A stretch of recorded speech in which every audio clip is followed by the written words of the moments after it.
ஏனே பாத்து போனா ரோட்ல ஒருத்தன் போற கூடிய கண்ணு தெரியல பெல் அடிச்சு பிரேக் பிடிச்சு போனா குறைஞ்சா போயிருவா ஏடா பழைய சைக்கிளுக்கு போறவன உக்கால கையில மாட்டின அக்கு வர ஆணி வர அத்து விடும் நாத்து பல வெட்டு குத்த பார்த்தவங்க ஜெயில் பரவாயில்லாங்க உக்கால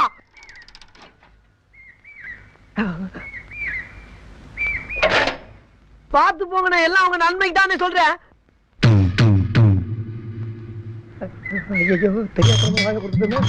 என்னமா அவசரம் காலையில போலியா சுத்தி சுத்தி அதே சந்தை கொண்டமா சந்தை சிரிக்கும் சொல்லுவாங்க. ஆகமெல்ல நடமெல்ல நடமே நீ என்ன இனிமேல் என்ன ஓட முடியாதுன்னு